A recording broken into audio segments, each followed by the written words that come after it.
Did you take a 300 blackout, such as this, and fire it into your wife Maggie's leg, torso, or any part of her body?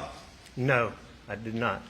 Did you shoot a 300 blackout into her head, causing her death?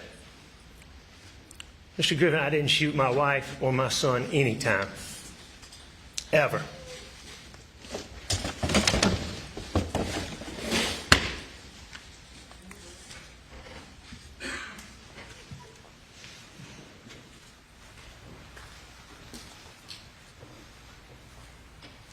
Mr. Murdaugh, is that you on the kennel video at 8:44 p.m. on June 7th, the night Maggie and Paul were murdered? It is.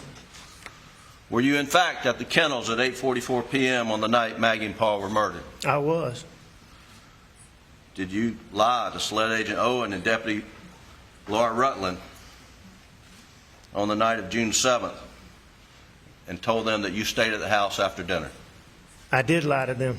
Did you lie to Agent Owen and Agent Croft on the follow-up interview on June 10th that the last time you saw Maggie and Paul was at dinner? I did lie to them.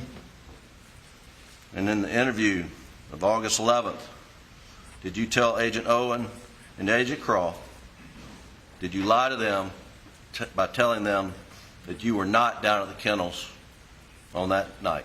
Yes. Alec, why did you lie to Agent Owen, Agent Croft, and Deputy Rutland about the last time you saw Maggie and Paul? As my addiction evolved over time, I would get in these situations or circumstances where I would get paranoid thinking. It could be anything that triggered it. It might be a look somebody gave me. It might be a reaction somebody had to something I did. It might be a policeman following me in a car. That night, June 7th, after finding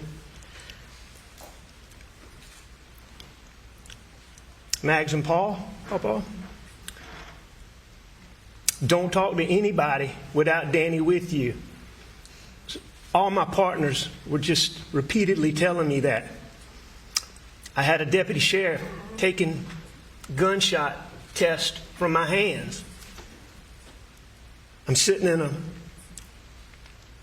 police car with David Owen asking me about my relationship with my wife and my son.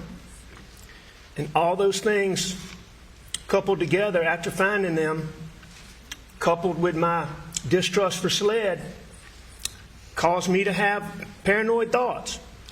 Normally, when these paranoid thoughts would hit me, I could take a deep breath real quick and just think about it, reason my way through it, and just get past it really quickly. On June the 7th,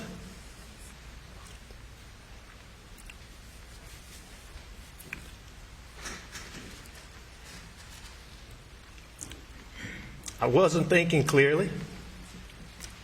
I don't think I was capable of reason. And I lied about being down there. And I'm so sorry that I did.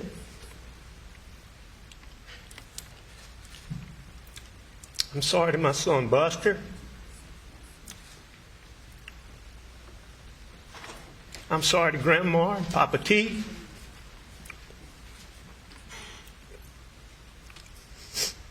I'm sorry to both of our families.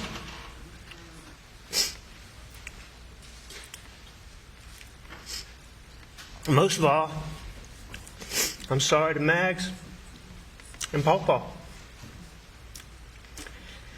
I would never intentionally do anything to hurt either one of them.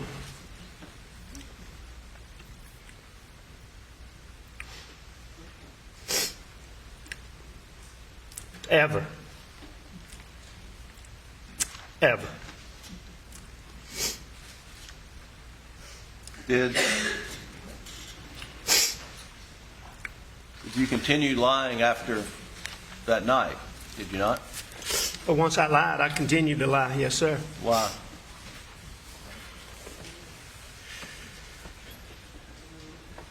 You know, oh, what a tangled web we weave. But once I told the lie, I told my family, I had to keep lying.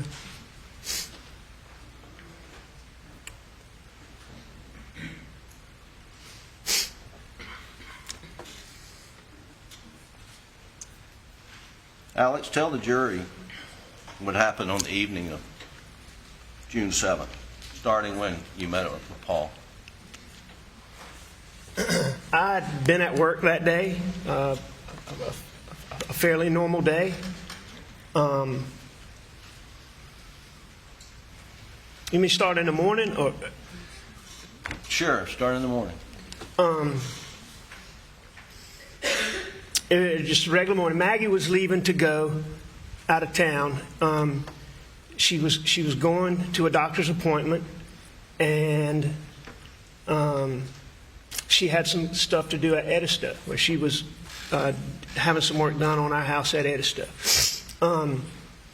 But Maggie was there that morning. She went to leave, and she told me she was doing these things. I always asked Maggie to come back home and stay with me. But anyway, Maggie had left. She did her thing. I went to work, did work. I learned from Paul that... Who's Paul? That's Paul, my son Paul. My son Paul, Murdaugh. And your name for him was Paul? Yeah, we called him Paul. Okay, go ahead, I'm sorry.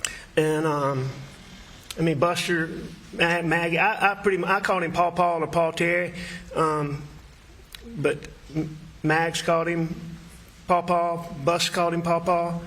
A lot of people called him Paul. But anyway, I learned about I had known that CB, the guy that worked for us, had sprayed the sunflowers. I knew about that, but I'd been out of town.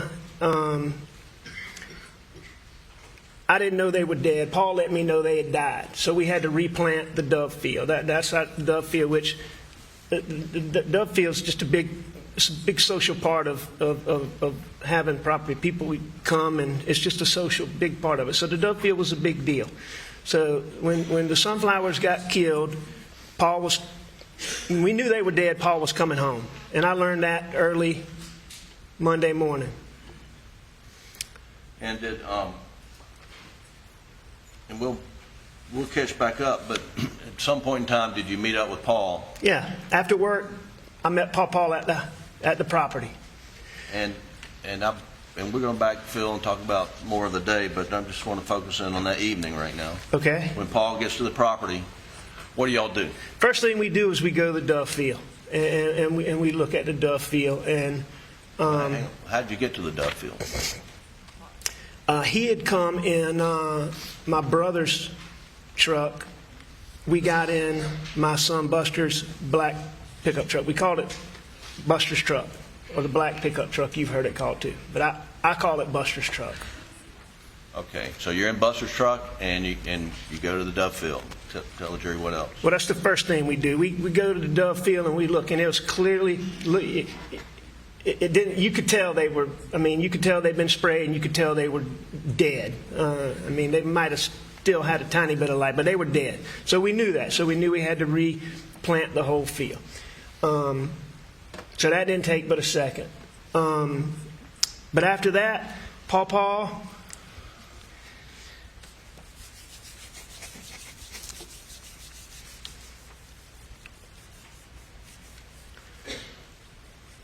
We just rode the property. We spent time together.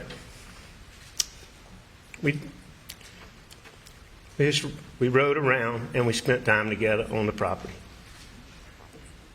Did you go to the duck pond? Oh yeah, we went to several food plots. We went to Single Oak Stand, we called it, which is across the road. We went to the bridge stand. We went to the duck pond where we stayed for a minute, and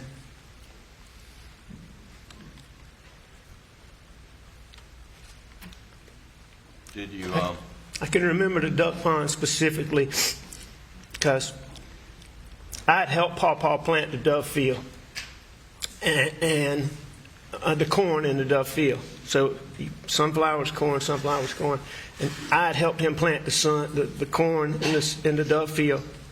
Paw had planted the duck pond by himself, and he's making a really big deal to me about how much better the corn was doing in the duck pond than it was in the dove field. We stayed there for a little while. We were at the cabin for a little while. We rode around the cabin looking at it. now, cabin is what? That's it's just a little small. It's truly a cabin. It's a 4-room structure. It's got a little living area, a little kitchen, and it's got 2 little bedrooms and 1 little bathroom. And it's what you've heard talk about where the kids stayed some summers.